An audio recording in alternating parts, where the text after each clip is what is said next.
नमस्कार प्रिय छात्रों, मैं उपेंद्र कुमार, हिंदी शिक्षक, केंद्रीय विद्यालय कटिहार से। आज मैं आप लोगों को एक कहानी सुनाना चाहता हूँ। आप कहानी ध्यानपूर्वक सुनेंगे, गूँजेंगे और अपने जीवन में लागू करेंगे, ऐसी हमें उम्मीद है। तो चलिए सुनते हैं, शुरू करते हैं कहानी। बहुत पुराने समय की बात है। एक राज दरबार में बहुत सारे कर्मचारी थे। उसमें से कुछ कर्मचारी राजा के बहुत प्रिय थे, कुछ कम प्रिय थे और कुछ तो बिल्कुल ही प्रिय नहीं थे। आप ध्यान देंगे, इसमें 3 तरह के कर्मचारी का मैंने जिक्र किया है।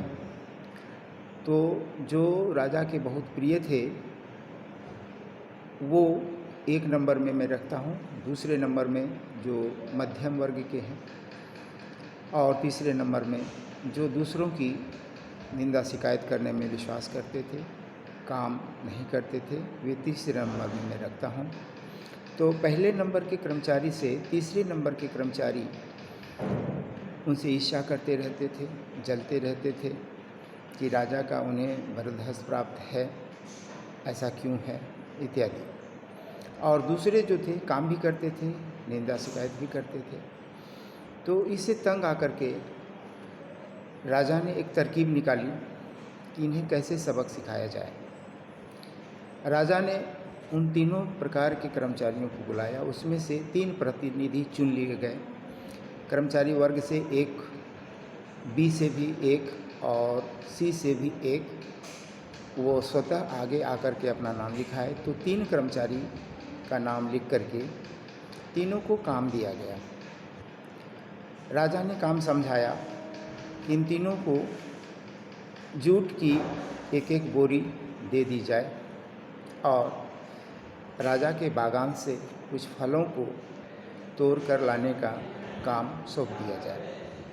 वही हुआ। राजा के आदेशानुसार तीनों कर्मचारियों को 1-1 बोरी दे दी गई और कहा गया कि सुंदर सुंदर फल, अच्छे अच्छे फल जितना संभव हो वो राजा की बगीचे से, बागान से तोड़ कर ले आए।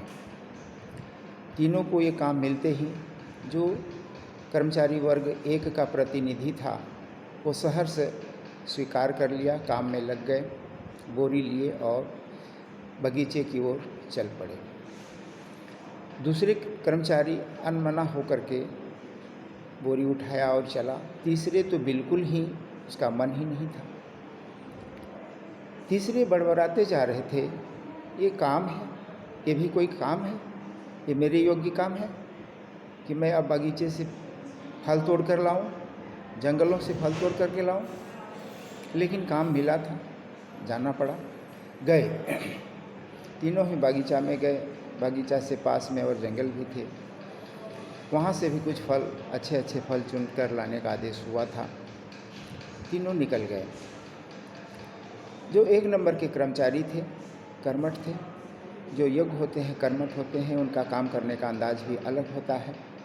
काम भी अच्छा हो और काम के बल पर ही उनको श्रेय भी दिया जाता है समाज में, हमारे परिवार में, ये बिल्कुल तय है। तो जो 1 नंबर के, मैंने नंबरिंग किया हुआ है, 1 नंबर के कर्मचारी थे, उन्होंने बहुत अच्छे अच्छे फल जो टिकाऊ भी हो, स्वादिष्ट भी हो, कुछ दिनों तक चले, है न, कच्चा पक्का हर प्रकार का फल उन्होंने लिया और उसी क्रम में बोरी में रखा। उनका ध्यान ये नहीं था कि बोरी में वज़न हो जाएगा, फिर हम ला कैसे पाएंगे, पर वे काम करते रहे। दूसरे नंबर का कर्मचारी भी अनमनस्क होकर कर रहे थे काम। तो जो भी फल मिला वो तोड़ते चले गए और पक्का किधर रखना, कच्चा किधर रखना है, ये ध्यान नहीं रखा और बोरी में वो डालते चले गए। इस तरह से उन्होंने भी फल तोड़ लिए, बोरी में भर लिए।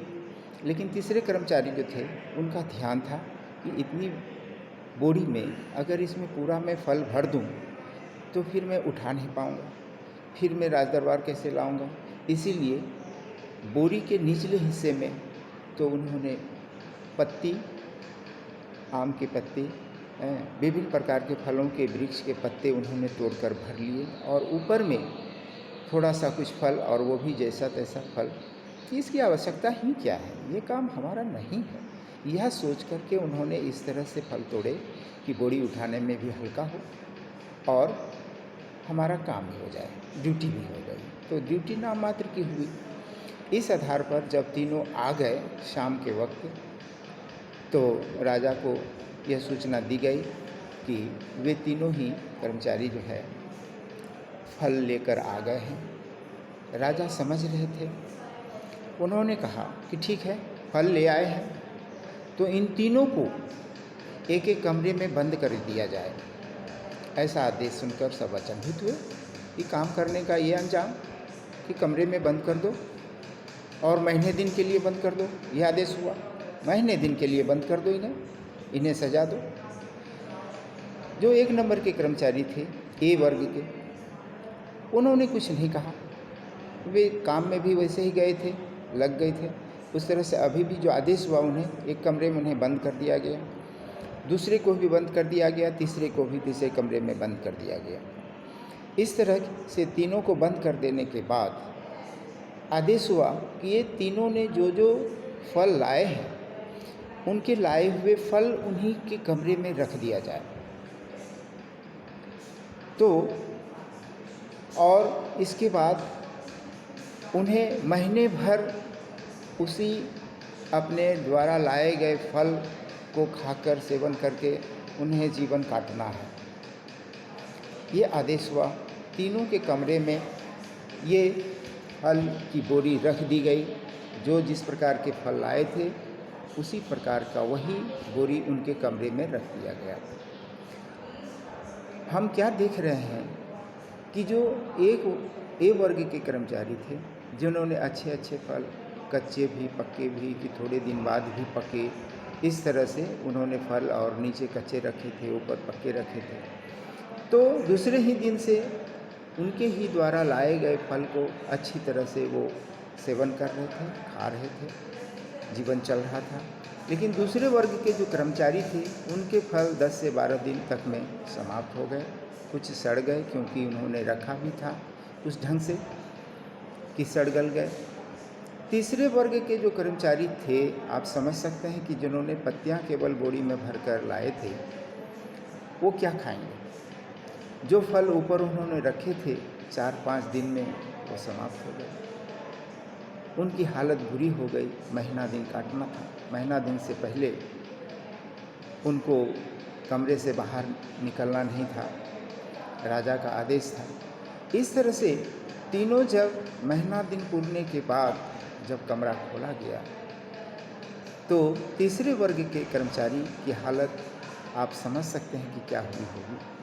अधमरा सा हो गया था, बीमार हो गया था, भूख से प्रताड़ित था, उसकी हालत बुरी थी, मरणासन्न स्थिति थी।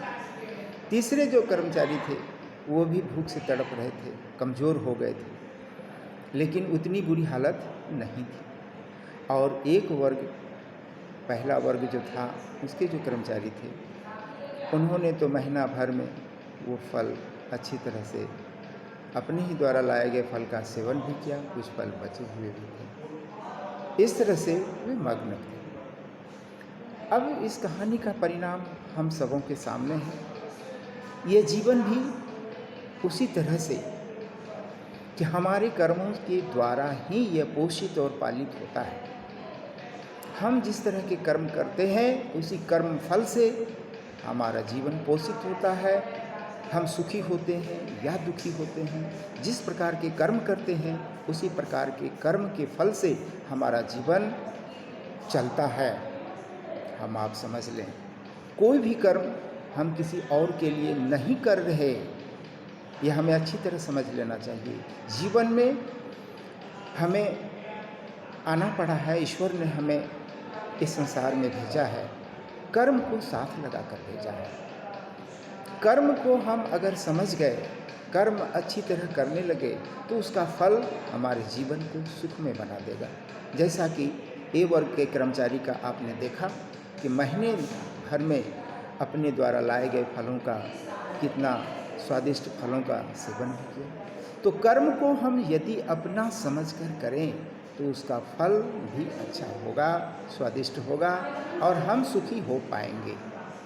और अगर हम कर्म को पराये का कर्म समझकर काम करते हैं तो वो कर्म हमारे लिए अशुभ होता है। औरों के लिए तो अशुभ होगा ही होगा, हमारे लिए भी अशुभ होता है। इसीलिए कर्म हर हमेशा हमें अपना समझ कर करना चाहिए। यही आज की कहानी थी। नमस्कार, धन्यवाद।